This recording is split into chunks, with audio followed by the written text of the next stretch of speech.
सफर खूबसूरत है मंजिल से भी, आज तक बस ये सुना था, पर इस सफर में इस बात का मतलब भी समझ लिया। क्योंकि यूं तो हम सोलो निकले थे, पर इस सफर में हमने कई सारे नए दोस्त बना लिए, कई सारे खूबसूरत लम्हों को अपने कैमरे के साथ साथ अपनी यादों में भी कैद कर लिया।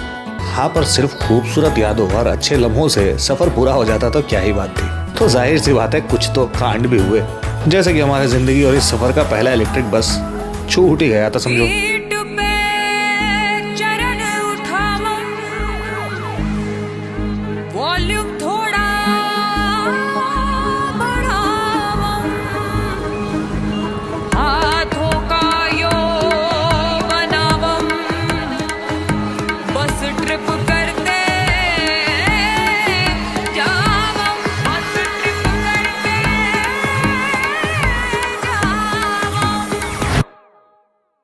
ओम जिमाम जिमाम बिंग बिंग बो तुम सस्ते न से तार चिपक गई छाती से ओम जिमाम बिंग बिंग बो।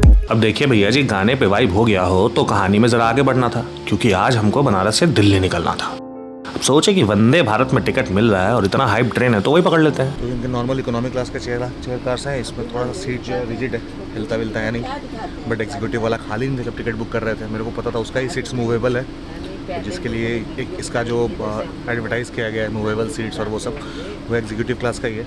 और उसका टिकट ही नहीं मिला लास्ट मोमेंट, कल तो टिकट ही काटे। और 8 घंटे मूवी देखते देखते हम पहुंच गए दिल्ली। एक्सपीरियंस वाकई में ही अच्छा था, पर काश वो रिवॉल्विंग सीट वाला चेयर मिल जाता तो बात थोड़ा अलग होता। दिल्ली पहुंच के हमें एक भाई साहब मिले जो हमारे सब्सक्राइबर नहीं थे, पर वहाँ बन गए और पूछते पाछते हम दिल्ली मेट्रो की तरफ निकल पड़े।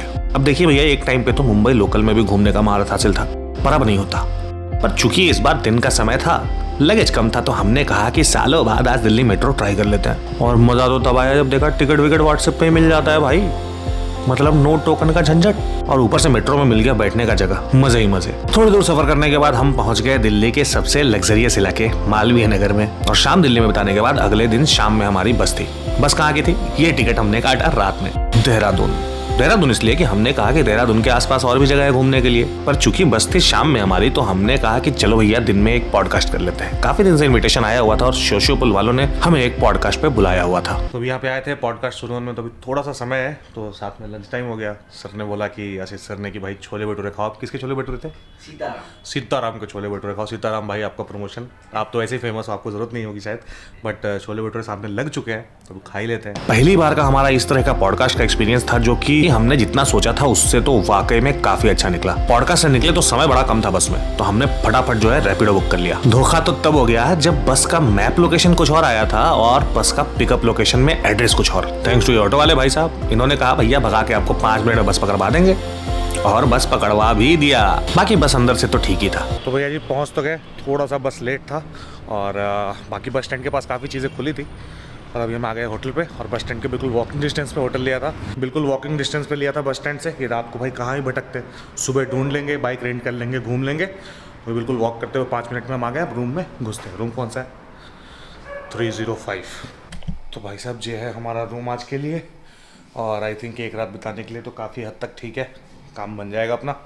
कल सुबह घूमना शुरू करेंगे। बाइक यहीं पे बिल्कुल बस स्टैंड के पास उतरते ही रेंट पे दिख रही थी, तो वो हम कर लेंगे। और बाकी खाने का ऐसा है कि रेस्टोरेंट यहाँ का बंद हो गया। जोमेटो जिंदाबाद, गोल्ड मेंबर। तो भैया जी अब हम कर रहे हैं होटल से चेकआउट, क्योंकि अब बहुत हो गया आराम, अब टाइम है घूमने का। सबसे पहले हम जा रहे हैं इंडियन मिलिट्री अकेडमी, बाइक कर रही है रेंट। तो चलिए लिफ्ट आ गई।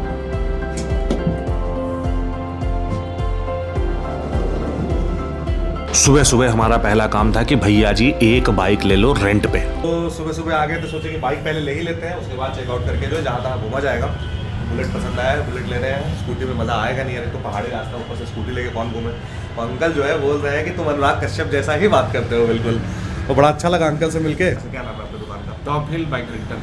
टॉप हिल बाइक रेंटल से मैं बाइक उठा रहा हूँ, और बिल्कुल मतलब बस स्टैंड के पास ही है। बहुत ज़्यादा इधर उधर क्यों भटकना था, रेट भी सही है, और बाकी गाड़ियाँ भी हैं, बुलेट है और हिमालयन वगैरह है। तो बस चलते हैं घूमने, बाइक लेके अभी रेडी हो गए। इससे जो हम घूमने निकल रहे हैं, और बाकी जो है पहले जा रहे हैं हम IM इंडियन मिलिट्री अकेडमी। और भैया जी असल में यहाँ से शुरुआत हुई हमारे असली सफर की। अब देखिए यूं तो पूरे इंडियन मिलिट्री अकेडमी का वीडियो हम बना नहीं सकते, पर जितना बना पाए उतना देखिए।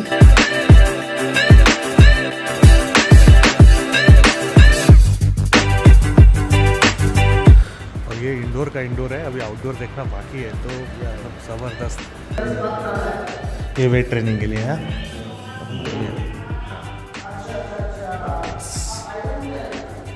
ये है मेन जिम। ओ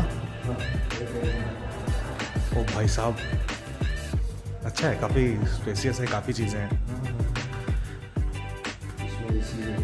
वैसे रूटीन इसके अलावा जिम करने का कितना टाइम मिलता होगा? ये है जिम का कार्डियो सेक्शन, और आईएमए में एक ही जिम नहीं है, एक से ज़्यादा जिम है। ये वन ऑफ द जिम है। कंपटीशन में आप लोग देख लो कौन कौन हिस्सा लेने वाला है। सब एक से एक धुरंधर लोग। IMA, NDA, INA, AFA, OTA Chennai और ओटीए गया अभी तक आ चुके हैं कंपटीशन का हिस्सा परसों। लंच किया हमने वही इंडियन मिलिट्री एकेडमी में, और फिर दिन में अभी समय बाकी था तो सोने तो गए नहीं थे। हमने कहा कि भैया चलो अगले स्टे पे और पहले रख देते हैं सामान। अब अगला हमने स्टे बुक किया था फिर से एयरबीएनबी से। हमेशा कहते हैं ना, एयरबीएनबी हमेशा बेस्ट है ट्रैवलिंग में। हमारे एक सीनियर के रिकमेंडेशन पे हमें पता चला था एक जगह का नाम जिसे कहते हैं ओल्ड ब्रिटिश हाउस, जो कि राजपुर सोनारपुर रोड पे लोकेटेड है। और भाई साहब क्या ही खूबसूरत प्रॉपर्टी निकली।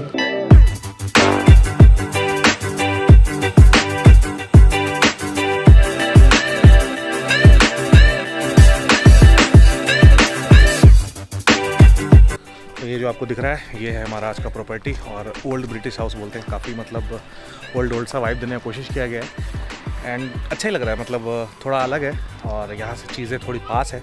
तो शाम में पुलकित सर मिलने आएंगे, उनके घर से भी पास है। उनके ही दोस्त का था, उन्होंने रिकमेंड किया था। मैंने बोला सर कर ले तो यही बुक, काफ़ी टाइम हो गया, मज़ा आएगा। और पहले सोच रहे कि एक सनसेट जो है बढ़िया के सनसेट पॉइंट से देख के माल देवता है, लेकिन जो बीएनबी के ओनर है वो बता रहे कि पास में ही कुछ और है जो उससे अच्छा है और पास भी है, तो क्यों ना वही चलते हैं। तो डिसाइड करते हैं और चलते हैं एक जगह। वहाँ सामान वामान रख के हम कहे कि फिर से निकल चलो। पहाड़ों के रास्तों में भटकते भटकते एक दो यू टर्न लेते हुए हम पहुँच गए सहस्त्रधारा के रोपवे पे। अब यूँ तो हम देखने गए थे झरना, पर झरने में पानी था नहीं, तो कहा कि चलो रोपवे पे चक्कर मारा है। और भाई साहब क्या वर्थ डिसीजन था। मतलब बीच में जब रोपवे रुका तो थोड़ा सा तो फटा।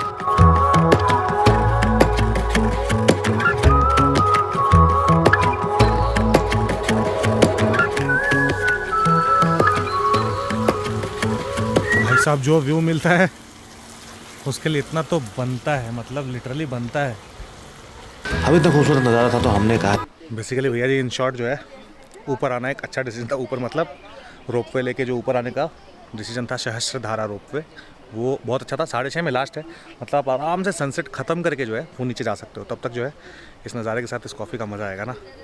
देहरादून तो बस वार्म अप था भैया जी, असली मज़ा तो मसूरी का लेना था हमें। यहाँ से शुरू होगी असली बाइक राइड और असली नज़ारे। तो इसको देखने के लिए कल ज़रूर आइए, और आज चैनल को सब्सक्राइब करके बेल आइकन दबाते जाइएगा। This is a story we can write on our own. This is a love bigger than we've ever known. This is a love that we worked for.